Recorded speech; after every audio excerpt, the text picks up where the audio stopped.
Rádio Rio de Janeiro, a emissora da Fraternidade, passa a apresentar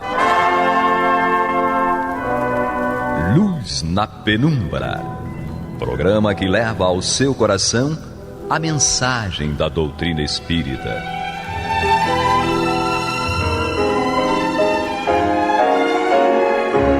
E com vocês, João Nogueira, para estudos de obras póstumas de Allan Kardec. Bem, meus queridos amigos e irmãos, aqui estamos nós mais uma vez com muita alegria para o estudo de obras póstumas de Allan Kardec, como disse o Renaud. E nós, semana passada, terminamos o preâmbulo de Allan Kardec e agora iniciaremos esse novo ponto, que é princípios fundamentais da doutrina espírita reconhecidos como verdades inconcussas. Vocês estão na Rádio Rio de Janeiro em 1400 kHz AM, a emissora da Fraternidade. Também podem acompanhar pelo site radioriodejaneiro.digital. E depois o programa fica no site, lá em programação, aí você abre programas, tem lá todos os programas do Luz na Penumbra, que vai ao ar de segunda a sexta-feira, das 21 às 21h55, sempre com 2 blocos de 25, cada bloco estudando uma determinada obra de Allan Kardec. Nós então ficamos aqui na quarta-feira, todas as quartas-feiras, às 21 horas, com reprises às quintas, às 3 horas da manhã e às 6 horas da manhã. Então vamos ao estudo, a leitura aqui do ponto que Kardec coloca para nós. Aliás, esse início tem uma explicação por conta da desencarnação de Kardec. Vamos ler o texto, que é escrito provavelmente por Ley-Marie, e a gente vai compreender melhor. Bom, princípios fundamentais da doutrina espírita reconhecidos como verdades inconcussas.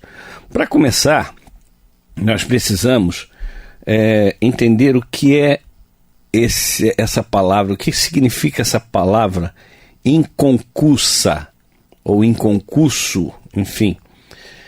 O que significa? Inconcusso é inabalável, incorruptível, austero, imaculado, algo que não se abala. Então, são as verdades inabaláveis.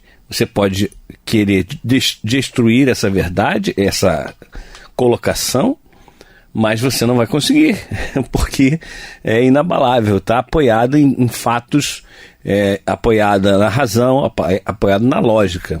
Vamos então ao texto. A morte corpórea de Allan Kardec interrompeu as obras póstumas desse eminente espírito. Este volume termina com um ponto de interrogação, e muitos leitores desejariam vê-lo respondido logicamente, como o sabia fazer o douto professor em matéria de espiritismo. Sem dúvida, assim deveria ser. No Congresso Espírita e Espiritualista Internacional de 1890, declararam seus membros que desde 1869 estudos perseverantes haviam revelado coisas novas e que, segundo o ensinamento preconizado por Allan Kardec, alguns dos princípios do Espiritismo, sobre os quais o mestre baseava seu ensino, tinham de ser revistos e postos de acordo com os progressos da ciência em geral nos últimos 20 anos. Essa corrente de ideias, comum aos membros daquele congresso, vindos de todas as partes da Terra, provou que um volume novo precisava ser elaborado para conjugar o ensino de Allan Kardec com o que nos proporciona constantemente a pesquisa da verdade. Essa será a obra da Comissão de Propaganda. Muito contamos com os bons conselhos dos irmãos que no Congresso demonstraram a sua competência acerca das mais altas questões filosóficas para auxiliarem a comissão nessa elaboração de um trabalho coletivo e incessantemente progressivo. Esse volume terá, por sua vez, que ser revisto quando um novo congresso assim o decidir. A ciência, disse Allan Kardec, tem por finalidade constituir a verdadeira gênese, segundo as leis da natureza. As descobertas da ciência, longe de rebaixá-lo, glorificam a Deus. Elas somente destroem o que os homens construíram sobre as ideias falsas que hão feito de Deus. O Espiritismo, avançando com o progresso, jamais será ultrapassado, porque, se novas descobertas lhe demonstrarem que está em erro acerca de um ponto, ele se modificará nesse ponto. Se uma verdade nova se revelar, ele a aceitará. A Gênesis, capítulo 1, caráter da revelação espírita, e exatamente escrito esse texto inicial por Ley-Marie. Nós, então, precisamos entender bem, nesse final aqui do livro, o que foi, então, que o nosso Kardec teria escrito e que deveria ser reformulado. Até hoje não surgiu nenhuma obra que demonstrasse que a codificação espírita, a codificação kardeciana, está em erro. Esse volume que é citado por Ley-Marie, eu, pelo menos, desconheço. Se os irmãos conhecerem alguma coisa dessa passagem, se tiverem esse citado volume, essa citada obra à mão, por favor, nos encaminhem uma mensagem pelo WhatsApp 21 98486 7633 98486 7633. Nós, então, teremos o maior prazer em analisar essa obra para que nós possamos juntos compreender se tinha realmente erro ou se não tinha erro nessa passagem toda, nesses textos todos de Allan Kardec. Então, nós deixamos aqui o nosso apelo para que os irmãos possam nos ajudar e vamos trazer aqui o finalzinho do livro. O livro Obras Póstumas termina agora e nós vamos, claro, vamos retornar ao início do livro para que nós possamos estudar juntos e compreender certas passagens que na primeira vez que estudamos juntos não compreendemos corretamente. Mas vamos lá ao apêndice. A 15ª edição de Obras Póstumas da FEB em 1975. Entre os extratos em extenso no livro das previsões concernentes ao Espiritismo, manuscrito composto com especial cuidado por Allan Kardec e do qual nenhum capítulo for ainda publicado, incluídos em Obras Póstumas, coletânea de escritos do codificador da doutrina dos espíritos, elaborada e editada em Paris no ano de 1890 por Ley-Marie, não figura o documento de 20 de outubro de 1863, estampado em Reformador de 1975, páginas 219 e 220.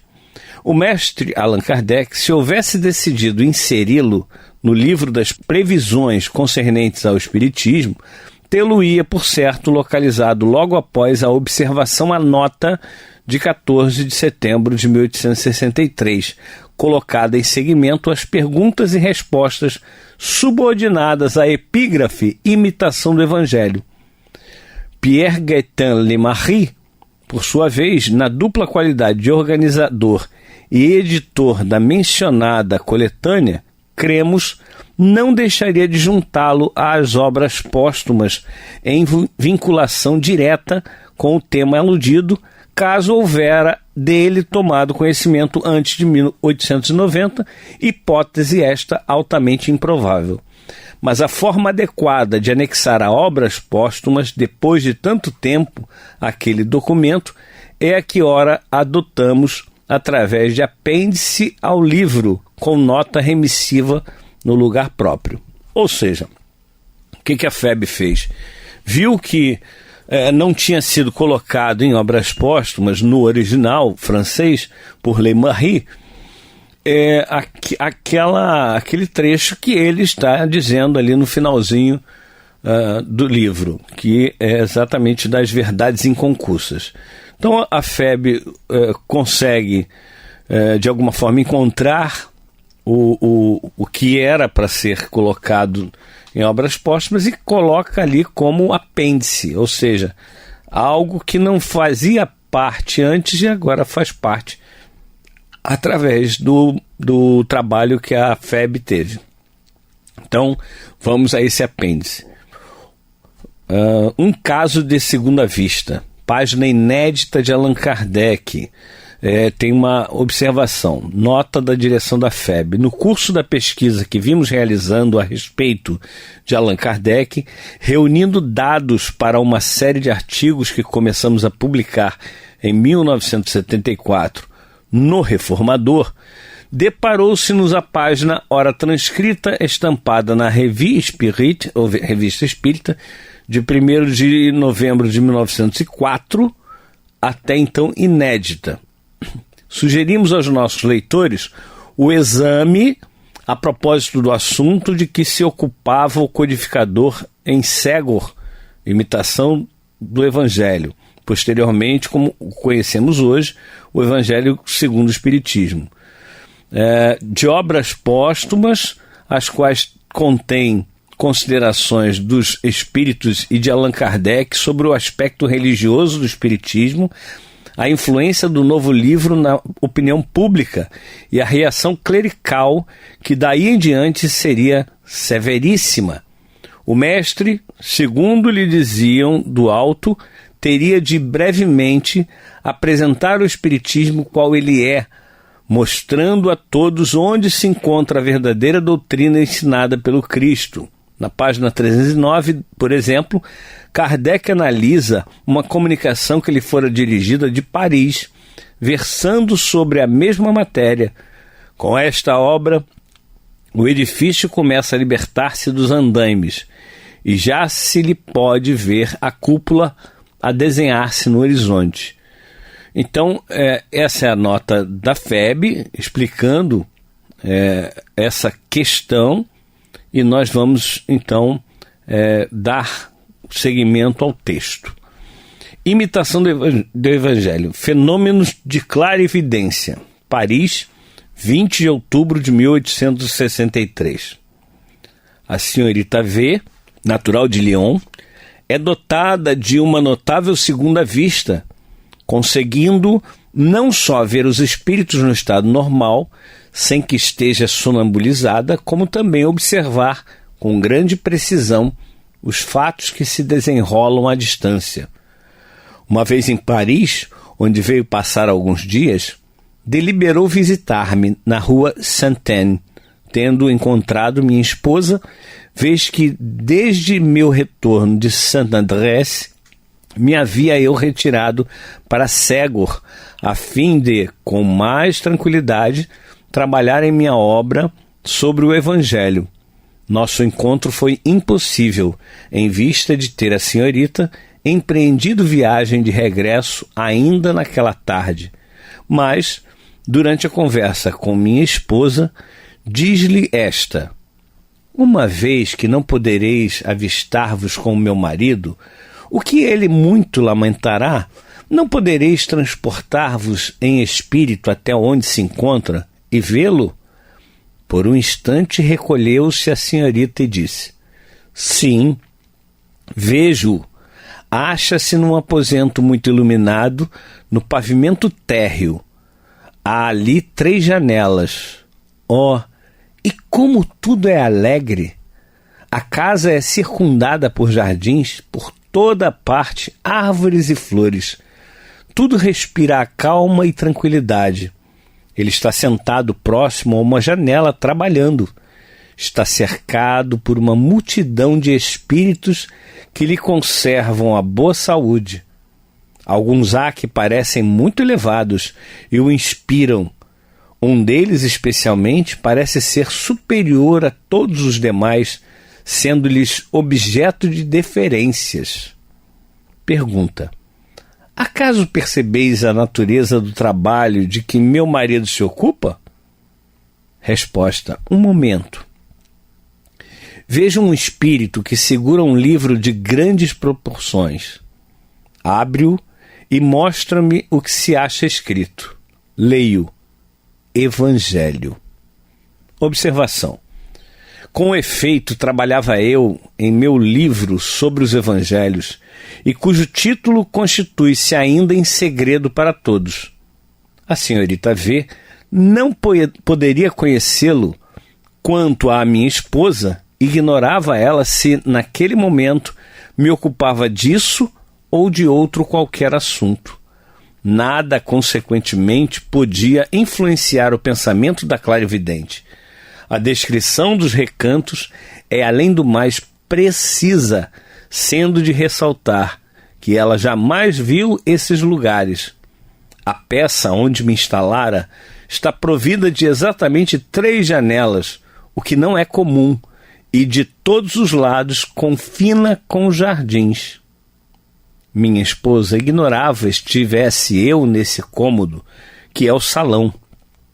Poderia, com muito maior probabilidade, supor-me no escritório.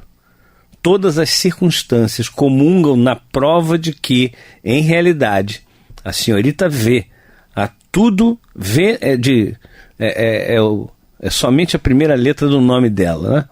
A tudo presenciava, não sendo joguete da própria imaginação. Tal fato constitui-se para mim numa prova do interesse que os espíritos tinham por esse trabalho, bem como da assistência que a mim dispensavam e a minhas atividades. Allan Kardec. Coisa extraordinária essa dupla vista da senhorita V, não é? E nós temos essa passagem, como disse, na Revista Espírita. Kardec ele faz esse comentário porque é algo absurdamente interessante. Não é porque ela simplesmente descreve tudo, mas é por conta de tudo aquilo que nós já vimos estudando e a importância grande desse livro. Não é à toa que o Evangelho segundo o Espiritismo é exatamente o 3º livro dos 5, ou seja, está no centro dos 5 livros. Ah, João, isso é detalhe. Não é detalhe. Tudo, meus irmãos, que acontece, principalmente pelos espíritos superiores, as obras desses espíritos superiores, e a gente está falando de espíritos de alto nível, né? Altíssima evolução. E aqui, olha só o que a vidente fala. Está cercado, né, narrando o que estava acontecendo lá com Kardec em Ségur. Está cercado. Ségur é uma região lá da França, onde Kardec se retirou. Ele foi para essa localidade, essa casa, que era uma casa muito tranquila, e ele ficava lá para poder fazer a obra, porque ele não estava conseguindo fazer a obra em Paris, na casa dele. Então ele se isolou para poder fazer a obra. Está cercado, diz a vidente, por uma multidão de espíritos que lhe conservam a boa saúde. Alguns há que parecem muito elevados e o inspiram. Um deles especialmente parece ser superior a todos os demais, sendo-lhes objeto de deferências. Nós sabemos, até através dos estudos que fizemos aqui do livro Obras Póstumas, que estamos encerrando hoje. A partir de semana que vem nós retomamos, vamos reiniciar, como já disse, o estudo de Obras Póstumas, mas nós estamos terminando hoje o estudo do livro de Obras Póstumas, e mostrando para nós, quando ele fala a minha primeira iniciação no Espiritismo, mostrando para nós que existe um espírito que foi o coordenador de tudo, um espírito que estava no centro de todas as ações, E ela aqui, essa vidente, está mostrando que esse espírito estava presente na elaboração do Evangelho segundo o Espiritismo. Claro, por quê? Porque ele foi o autor do primeiro Evangelho. Ele é o próprio Jesus, ou seja, o Espírito de verdade. O Espírito de verdade e Jesus são o mesmo Espírito. Vocês, se não acreditam, podem pegar lá, por exemplo, o capítulo 6 do Evangelho segundo o Espiritismo. É muito interessante. O capítulo 6 é o Cristo Consolador. O Cristo Consolador. E nós temos, em vários capítulos, temos as instruções dos Espíritos. E aparecem vários Espíritos dando as instruções. Dentre eles, o Espírito de verdade. Só que no capítulo O Cristo Consolador tem apenas mensagens do Espírito de verdade. Qual o motivo disso? Isso são as dicas que a espiritualidade superior, que Jesus e os bons espíritos e o próprio Kardec vêm nos dando a respeito da identidade desse espírito. Além do mais, o item 5, a primeira mensagem que aparece no Evangelho segundo o Espiritismo, ali no capítulo 6, é aquela mensagem que termina: Espíritas, amai-vos, eis o primeiro ensinamento, instruí-vos, eis o segundo.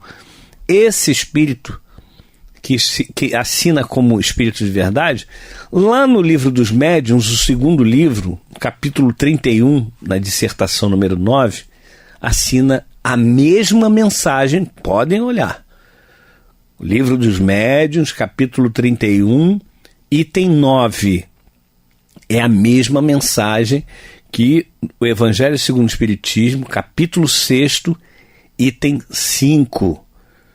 Venho eu, como outrora, aos filhos transviados de Israel. Ora, quem veio como outrora, como no passado, aos filhos transviados de Israel?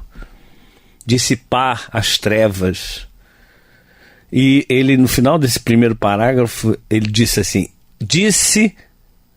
vinde a mim todos vós que estáis cansados e oprimidos, eu vos aliviarei.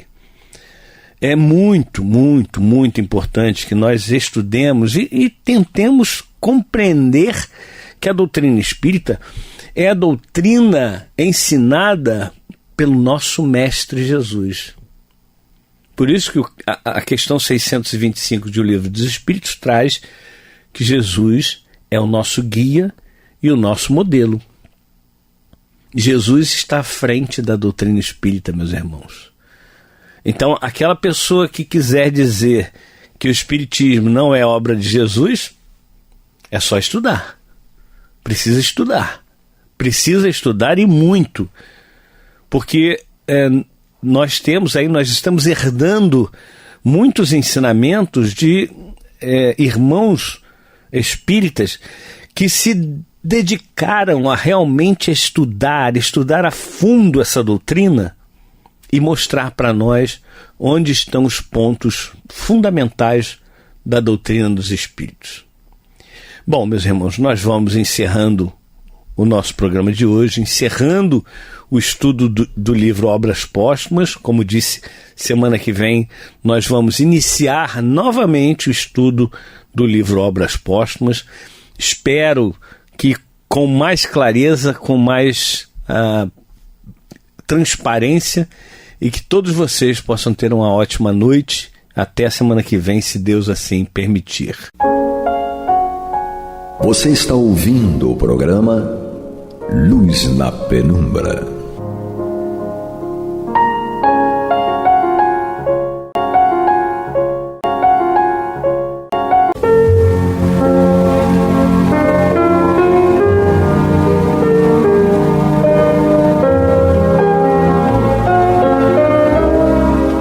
Rádio Rio de Janeiro está levando ao seu lar e ao seu coração a mensagem consoladora da doutrina espírita, através do programa Luz na Penumbra.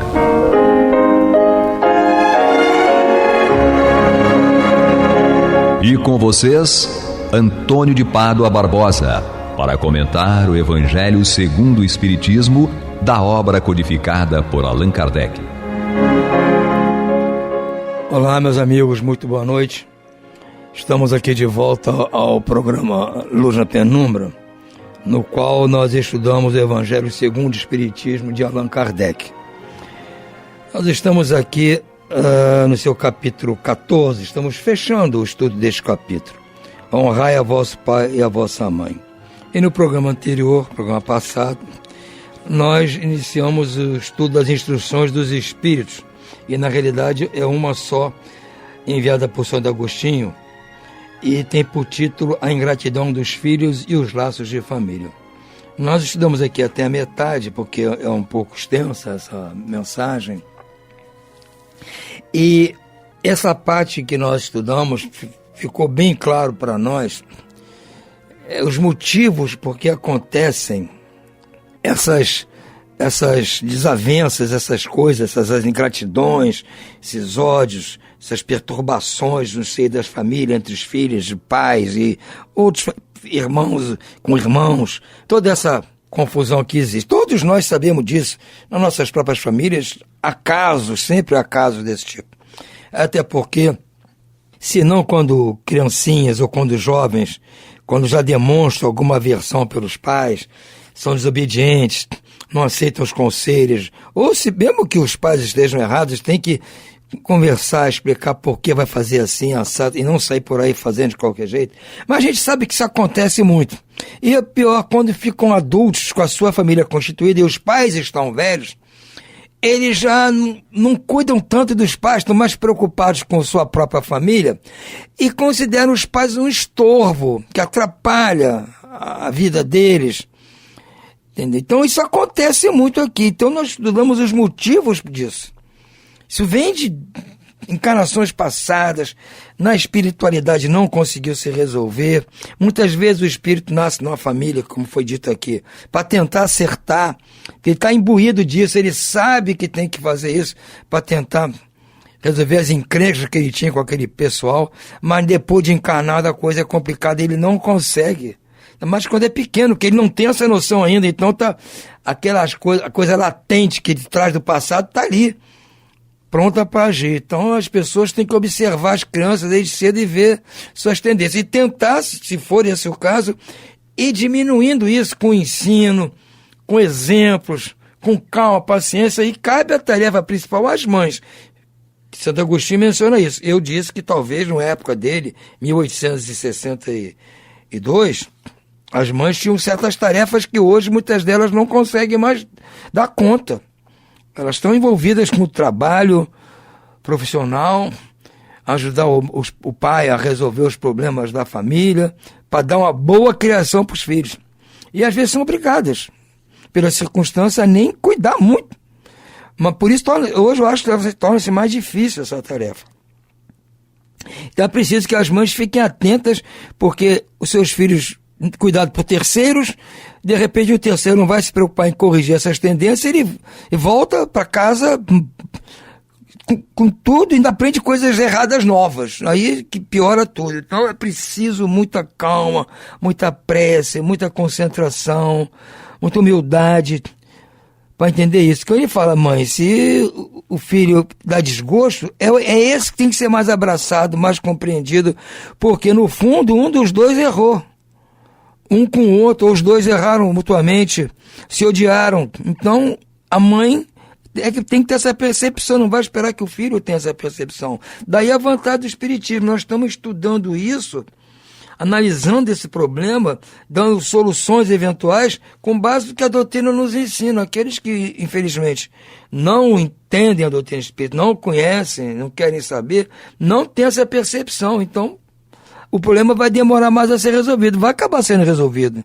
A eternidade está aí para isso, mas vai ser mais demorado e mais sofrido, porque não vai resolver nesta encarnação, nem alinhavar o começo da solução nesta encarnação, vai ficar para outra, mas um dia vai resolver. Enquanto isso, os dois, os pais e os filhos, estão atrasados ali, parados na evolução para tentar resolver esse problema, e se não for resolvido vai ficar parado, e outros problemas que tinham que ser resolvidos não vão ser resolvidos. Então é bom que a gente fique esperto e observe isso, para poder diminuir o problema para o futuro. Porque, como ele disse aqui, Santo Agostinho, o arrependimento, o remorso vem depois na espiritualidade, quando nós pais virmos que aquele filho que nós poderíamos ter encaminhado, poderíamos ter ajudado, poderíamos ter suportado muitas ingratidões deles, está perdido.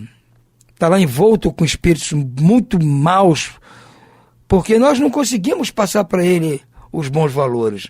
E vamos chorar vendo ele sofrer, porque ganhamos afeição por ele no período que foi nosso filho.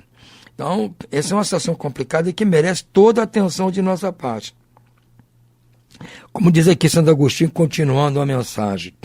Desde o berço, a criança manifesta os instintos bons ou maus que traz da sua existência anterior, devendo os pais aplicar-se em estudá-los. Todos os males têm seu princípio no egoísmo e no orgulho. Espreitem, pois, os pais os menores sinais que revelam o germe de tais vícios e tratem de combatê-los sem esperar que se lancem raízes profundas. Façam como o bom jardineiro que arranca os brotos defeituosos à medida que os vê apontar na árvore.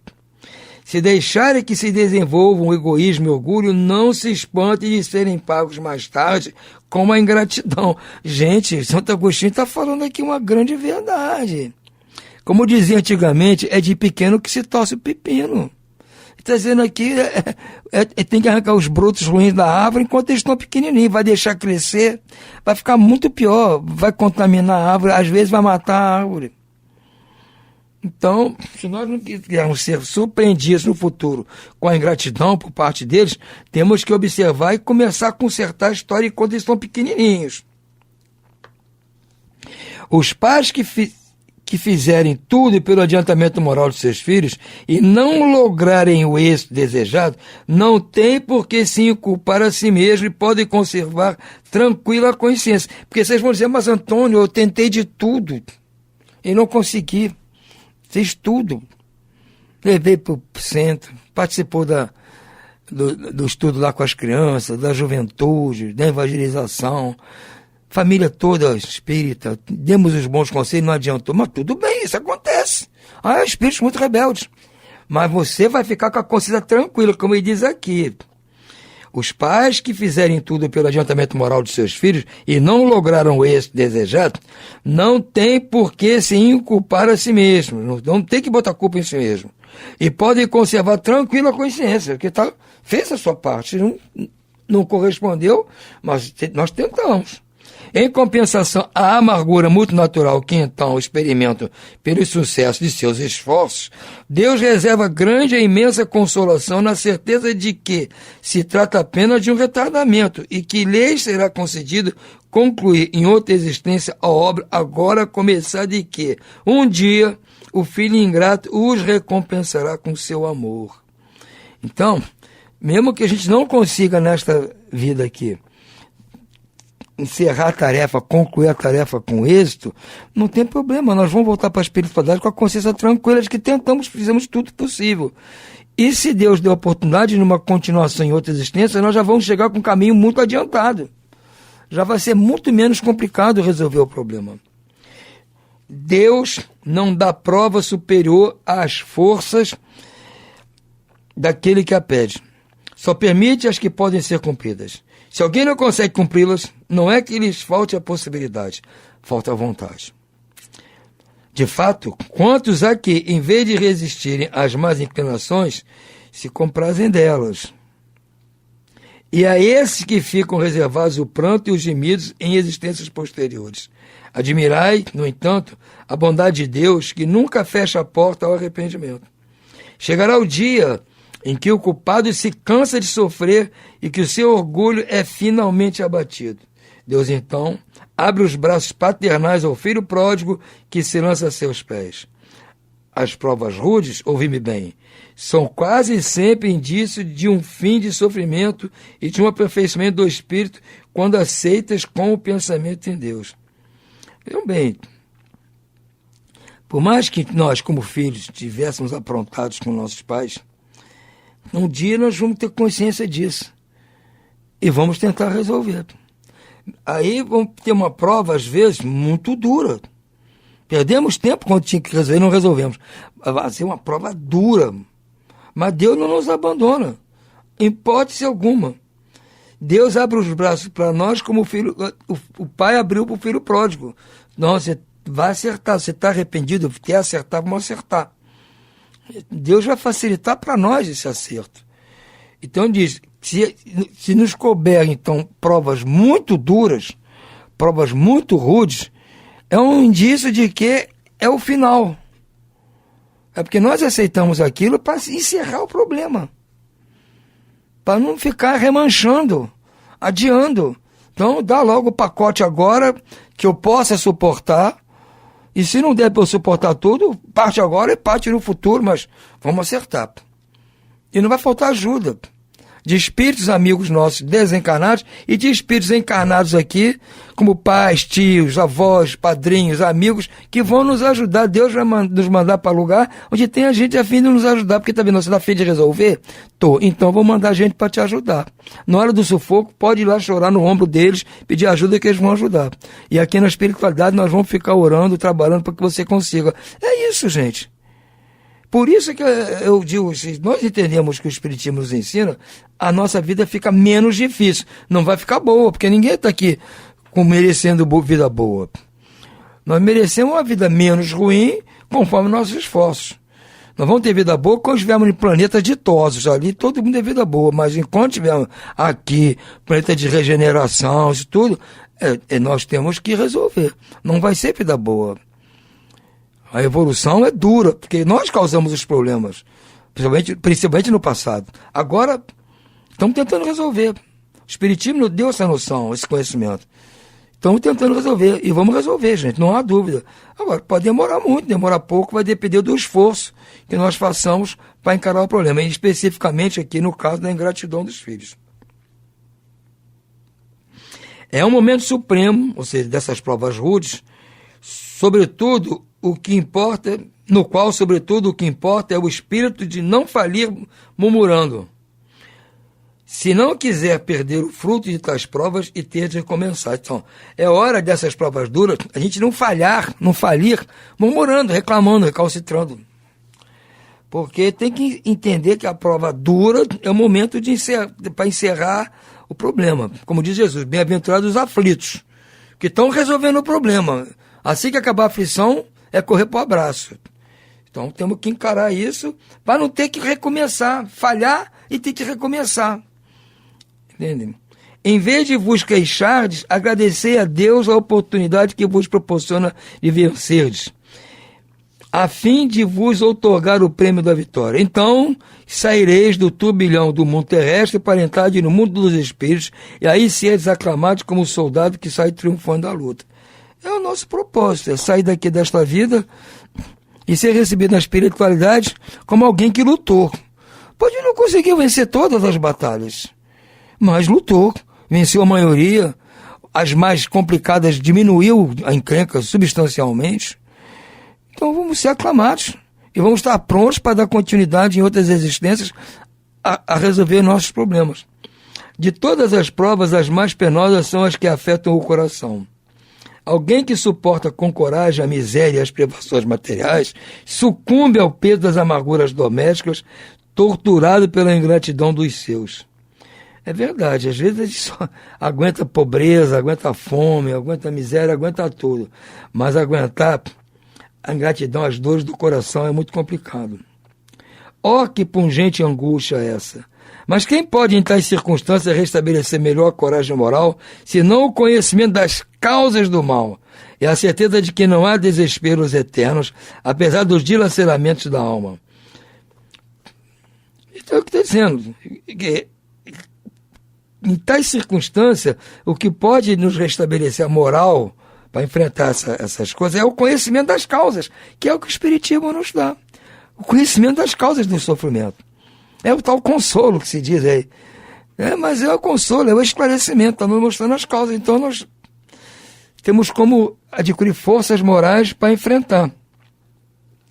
Pois não é possível que seja da vontade de Deus que a sua criatura sofra indefinidamente. Deus não quer que a gente sofra para sempre. Não é isso. que há de mais reconfortante e de mais animador do que a ideia de que depende dos nossos esforços de cada um abreviar o sofrimento mediante a destruição em si das causas do mal?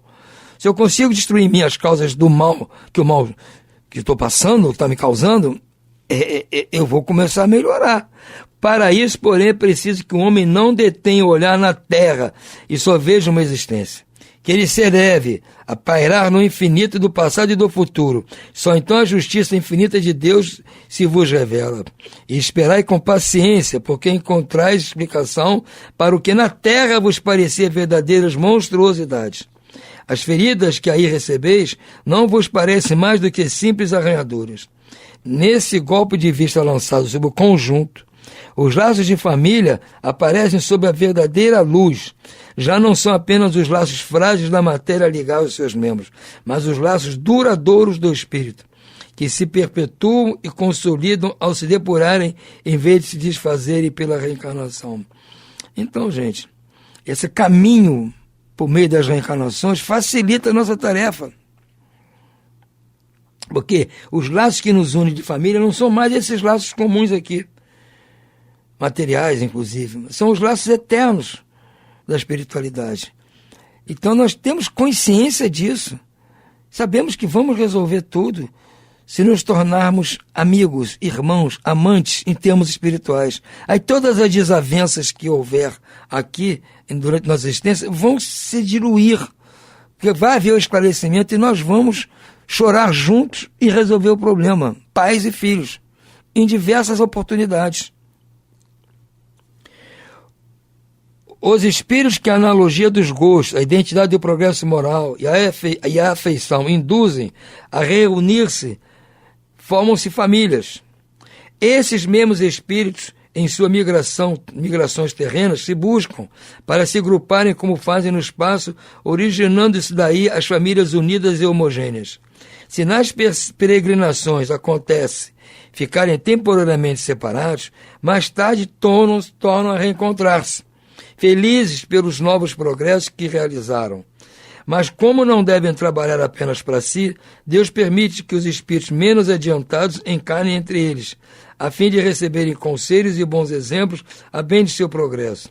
Por vezes, esses espíritos se tornam a causa de perturbação, mas aí é que está a prova, aí é que está a tarefa. Acolhei-os, portanto, como irmãos, auxiliai-os, e mais tarde, no mundo dos espíritos, a família se felicitará de ter salvado náufragos que, por sua vez, poderão salvar outros.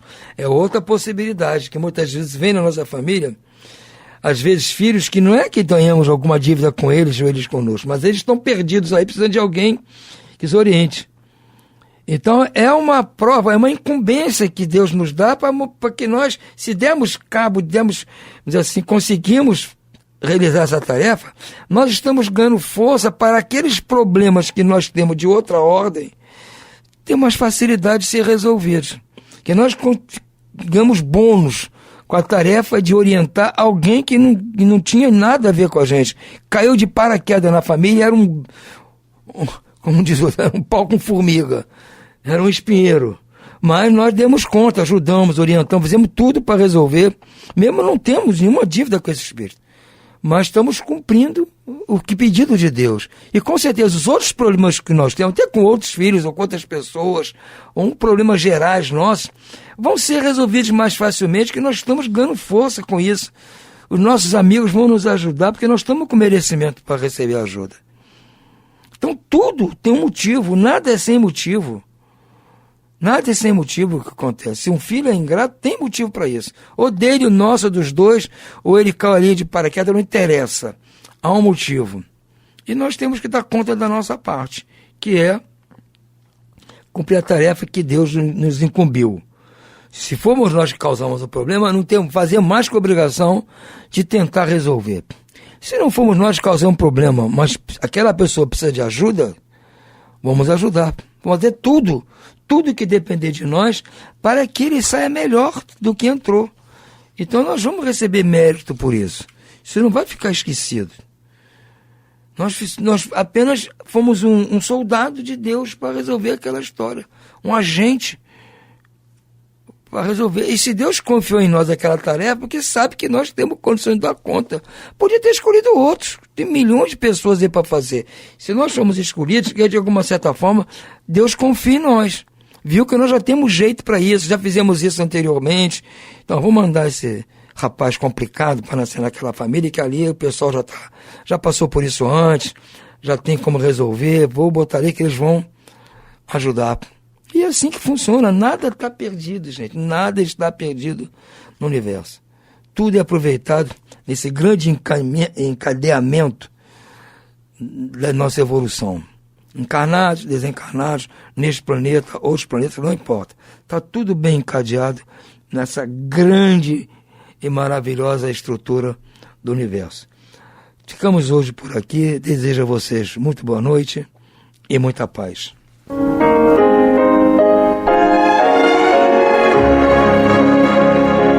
E vamos ouvir agora a prece de encerramento de nosso programa, na voz de Geraldo de Aquino. Jesus, dá-nos coragem para a luta, piedade para os insultos e misericórdia para as injustiças e ingratidões. Limpa nossa alma de inveja e ambições mesquinhas, de ódio e de vingança o nosso caminho. E que dentro em pouco, ao recolher-nos de novo ao calor do nosso leito, para que o sono nos dê a paz e o esquecimento das tristezas humanas, possamos sentir, Senhor, no mais íntimo de nosso ser, a doçura indefinível do Teu amor e a grandeza incomparável da Tua divina presença. Que assim seja.